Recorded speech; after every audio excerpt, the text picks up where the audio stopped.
បងប្អូនមានធ្លាប់បានដឹងដែរឬទេថាកាលពីអំឡុងខែ11ឆ្នាំ2005ប្រទេសកម្ពុជាយើងបានសម្រេចចិត្តបំផ្លាញប្រព័ន្ធការពារដែនអាកាសរបស់ខ្លួនប្រភេទ S125M ចំនួន36គ្រាប់ដែល33គ្រាប់ជាគ្រាប់ដែលអាចប្រើប្រាស់បាននិង3គ្រាប់ទៀតជាគ្រាប់ដែលខូចហើយក្នុងគណៈនោះផងដែរមានការចូលរួមយ៉ាងសកម្មពីសំណាក់សហរដ្ឋអាមេរិក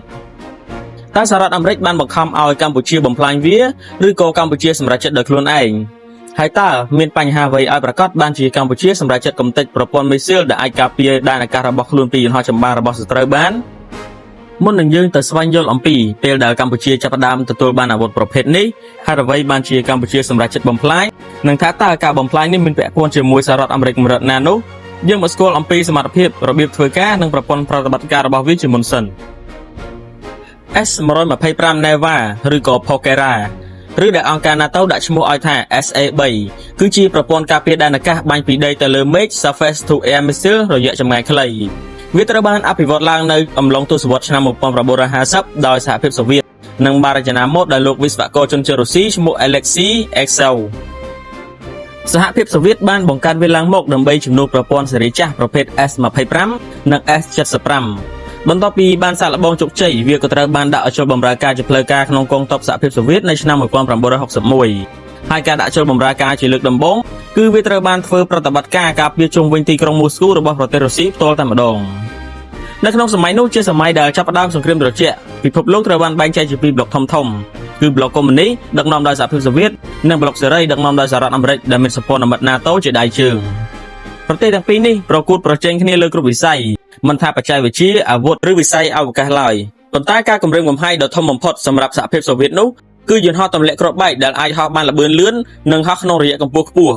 ់ពីព្រោះថាការហោះក្នុងរយៈកម្ពស់ខ្ពស់ពេកកាំភ្លើងយន្តប្រឆាំងយន្តហោះធម្មតាមិនអាចបាញ់ដល់នោះទេដូច្នេះហើយសហភាពសូវៀតបានស្វែងយល់ឃើញថាបើមិនបង្កើតប្រព័ន្ធការពារដែនអាកាសទំនើបនោះទ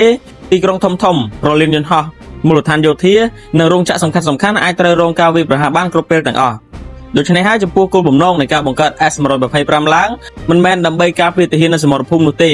វាត្រូវបានរចនាឡើងមកដើម្បីការពារទីក្រុងរលានយន្តហោះមូលដ្ឋានទ័ពអាកាសរោងចក្រផលិតអាវុធយោធានិងទីតាំងយុទ្ធសាស្ត្រសំខាន់ៗលក្ខណៈពិសេសរបស់ S125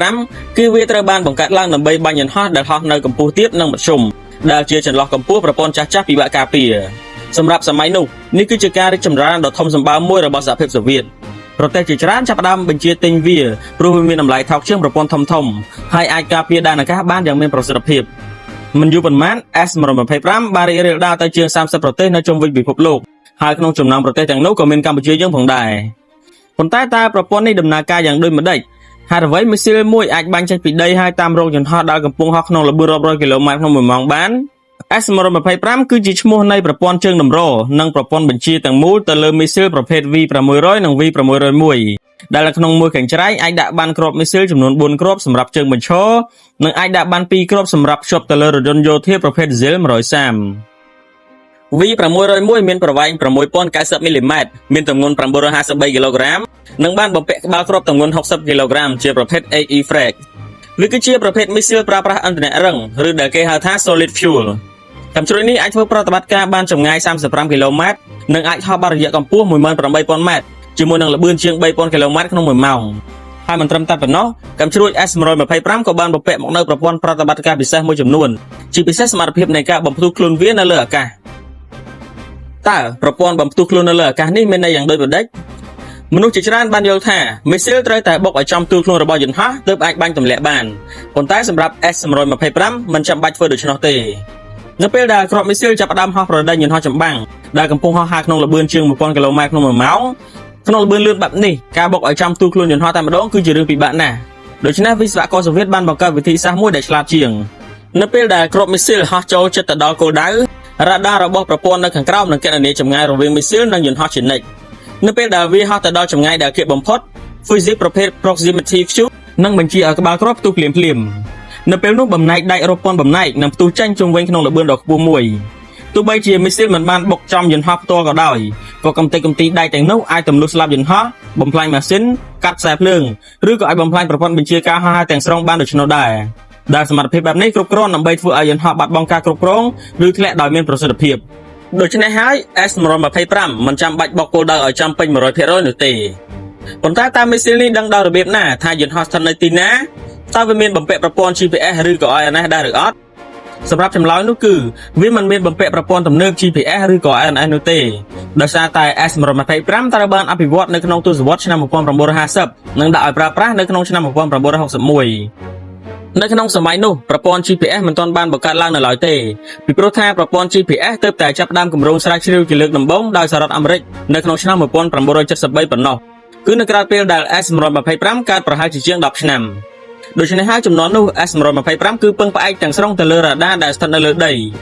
ហើយចំពោះរបៀបដែលវាធ្វើការនោះគឺដំបូងរ៉ាដានឹងស្កេនផ្ទៃមេឃ360ដឺក្រេដើម្បីស្វែងរកយន្តហោះចម្បាំងរបស់ប្រចាំមិត្តបន្ទាប់ពីរកឃើញហើយរ៉ាដាតាមដាននឹងចាប់យករលកសញ្ញារបស់យន្តហោះនោះដើម្បីកណនាល្បឿនទិសដៅនិងកម្ពស់របស់វាបន្ទាប់ពីការកណនារួចរាល់អស់រ៉ាដានឹងបញ្ជូនសញ្ញាទៅឲ្យប្រព័ន្ធបាញ់ហើយមីស៊ីលនឹងហោះចេញពីជើងទម្រប៉ុន្តែវាមិនមែនហោះដោយខ្លួនឯងនោះទេ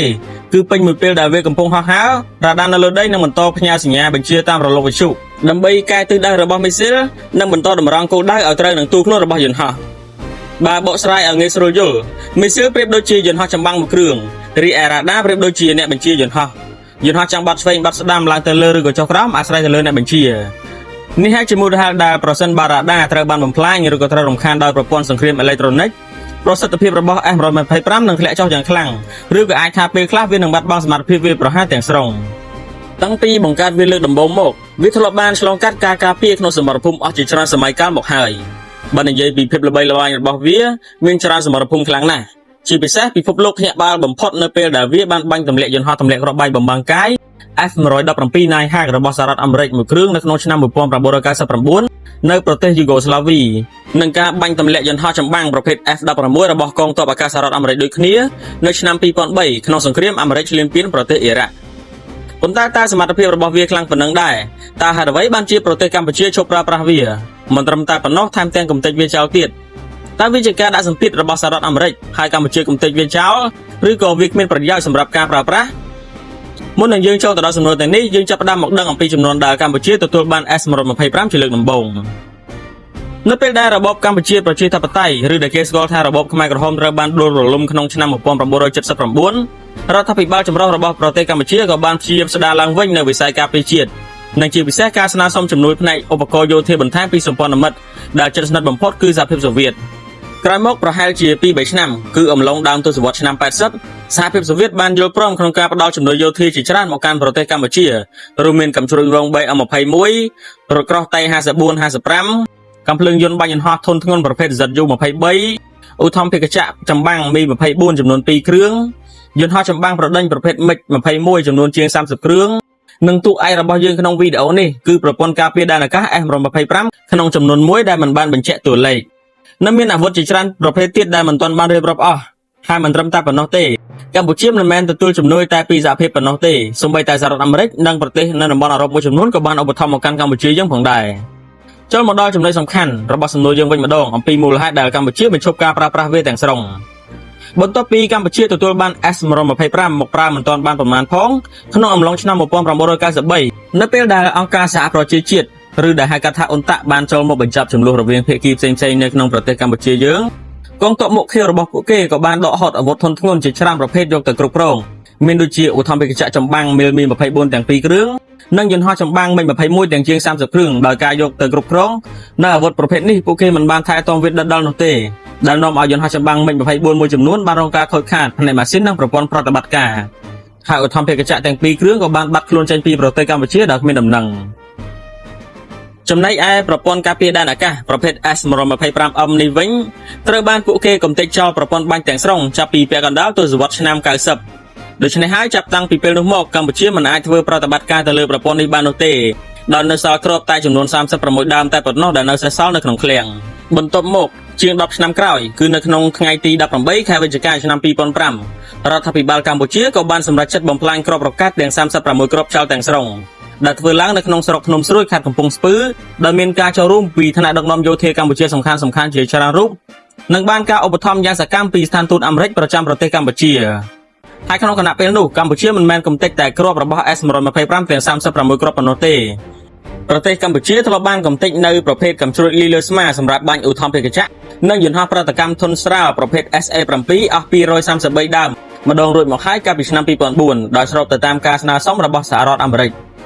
ចំពោះការចំណាយទឹកប្រាក់ទៅលើការបំផ្លាញចោលនៅក្រប S125M ក្នុងឆ្នាំ2005នោះសហរដ្ឋអាមេរិកបានឧបត្ថម្ភមកកាន់កម្ពុជាចំនួន$90,000សម្រាប់ការចំណាយទៅលើការហ្វឹកហាត់រយៈពេល2សប្តាហ៍មុនពេលបន្ទុះនិងដើម្បីរៀបចំកម្មវិធីមូលហេតុនៃការកំទេចអាវុធចាស់ៗជាពិសេសប្រព័ន្ធកាំជ្រួចការពារដែនអាកាសទាំងអស់នេះគឺដោយសារតែបន្ទាប់ពីមានព្រឹត្តិការណ៍យន្តហោះបុកអាគារភ្លុះនៅសហរដ្ឋអាមេរិកកាលពីថ្ងៃទី11ខែកញ្ញាឆ្នាំ2001រួចមកមន្ត្រីបញ្ចកោណរបស់សហរដ្ឋអាមេរិកបានស្នើសុំទៅបណ្ដាប្រទេសមួយចំនួនជាពិសេសប្រទេសដែលមានប្រព័ន្ធអាវុធរបស់អតីតសហភាពសូវៀតនិងជាពិសេសផ្ដោតសំខាន់ទៅលើអាវុធសម្រាប់ការការពារដែនអាកាសសូមឲ្យប្រទេសទាំងនោះបំផ្លាញអាវុធប្រភេទទាំងអស់នេះចោលដោយអាមេរិកជាអ្នកចំណាយថវិកាសម្រាប់ការបំផ្លាញដើម្បីជៀសវាងការលួចលក់អាវុធចាស់ៗទាំងនេះទៅកាន់ក្រុមភេរវករនៅតំបន់អាហ្វ្រិកនិងភេរវករនៅក្នុងប្រទេសមួយចំនួនក្នុងតំបន់អារ៉ាប់រួម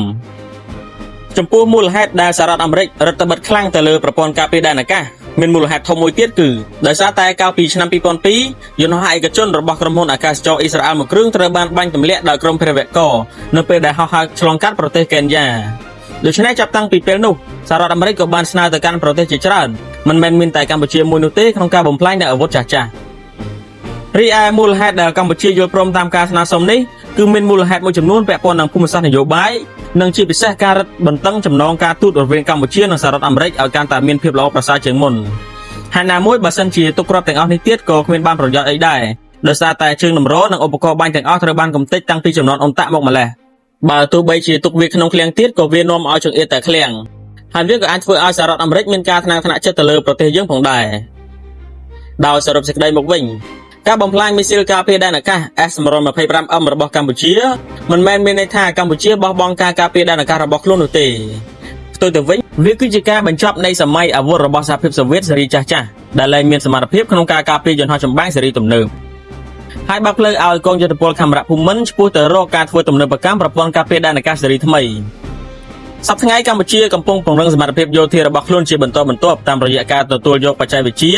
និងសម្ភារៈយោធាថ្មីៗជាពិសេសប្រព័ន្ធការពារដែនអាកាសដែលកម្ពុជាទទួលពីចិនប្រភេទ KS-1C ហើយចំពោះព្រឹត្តិការណ៍កាលពីក្នុងឆ្នាំ2005មិនមែនគ្រាន់តែជារឿងនៃការបំផ្លាញអាវុធប៉ុណ្ណោះទេប៉ុន្តែវាក៏ជាចំណុចមួយដែលបង្ហាញពីការផ្លាស់ប្ដូរទិសដៅនិងការវិវត្តរបស់វិស័យការពារជាតិកម្ពុជាក្នុងសតវត្សទី21